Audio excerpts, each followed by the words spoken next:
எல்லாருக்கும் வணக்கம். நான் ஆர்ஜே பாலாஜி. 2-3 நாளா ரொம்ப மோசமா காவேரி பிரச்சனையை வச்சு ரோட்ல நடந்துட்டு இருக்கிற சென்னையிலும் சரி பெங்களூர்லயும் சரி நடந்துட்டு இருக்கிற விஷயங்கள்லாம் ரொம்ப கேவலமா இருக்கு. இது யார் பண்றா, எதுக்காக பண்றாங்க அப்படின்னா நம்ம எல்லாருக்குமே ஒரே ஒரு செகண்ட் யோசிச்சா கூட தெரியும்.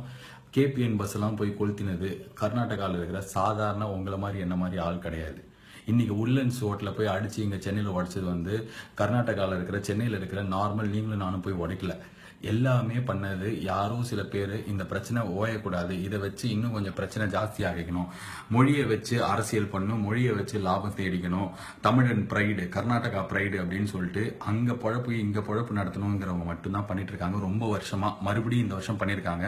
ஸோ சாதாரண மக்களாகிய நீங்களும் நானும் வர கன்றாவி வீடியோ யாராவது ஒருத்தனை போட்டு 10 பேர் அடிக்கிறது, அந்த வீடியோ 100 பேர் ஷேர் பண்றது, அதுக்கு பதிலாக நீ ஒருத்தனை போட்டு அடிக்கிறிய, ஒத்தைக்கு ஒத்த வரியா, தமிழ வீரர் என்ன தெரியுமா, கர்நாடகா வீரர் என்ன தெரியுமா, உங்க நடிகர் அப்படி இருக்காங்க, எங்க நடிகர் இப்படி இருக்காங்கன்னு நமக்குள்ள சென்சிட்டிவிட்டி லூஸ் பண்ணி சென்சிபிளா இல்லாம முட்டாள் மாதிரி எவனோ ஒருத்தன் ரோட்ல பிரச்சனையை கிரியேட் பண்ணணும்னு போடுற சண்டைக்கு ரியாக்ட் பண்ண வேணாம். அதுக்காக மட்டுமே தான் நேற்று இதை நான் ஸ்டேட்டஸா போட்டேன். ரொம்ப கேவலமா மோசமா இந்த இன்சிடென்ட் பெங்களூர் ரோடுகளில் நடந்து இன்னைக்கு சென்னையிலையும் ஒரு ஹோட்டல் அடிச்சு ஓடிச்சிருக்கனால மறுபடியும் உங்ககிட்ட வந்து பேசுறேன். Let's be sensible human beings.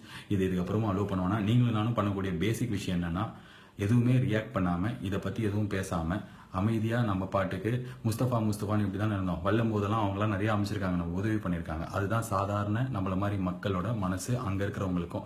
So கர்நாடகாவில் இருக்கிற சில பைத்தியமும் நம்ம ஊர்ல இருக்கிற சில பைத்தியம் ஒண்டி தான் இதுக்கு ரியாக்ட் பண்ணிட்டு அவங்கள அரெஸ்ட் பண்ணணும். அட்மினிஸ்ட்ரேட்டிவ் அத்தாரிட்டிஸ் கவர்மெண்ட்ல யார் பவர்ல இருக்காங்களோ இந்த மாதிரி பண்றவங்களுக்கு 33 பஸ் எரிச்சதுக்கு அப்புறம் தைரியமா வெளில சுத்த முடியாது அப்படின்னு சொல்லி அரெஸ்ட் பண்ணும். இங்க ஒரு ஹோட்டல் அடிச்சு ஓடிச்சிட்டாங்கன்னா வெளில நீ சுத்த முடியாதுன்னு அவங்களை அரெஸ்ட் பண்ணும்.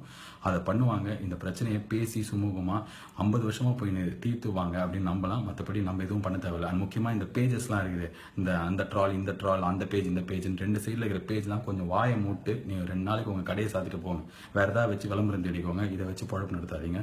Thank you so much. Let's be sensitive sensible Indians, human beings. இது மாதிரி பண்றவங்க தமிழராகவும் கர்நாடகாக்காரங்களும் இருக்க முடியாது. மனுஷங்களா இருப்போம் முதல்ல. ஓகேவா?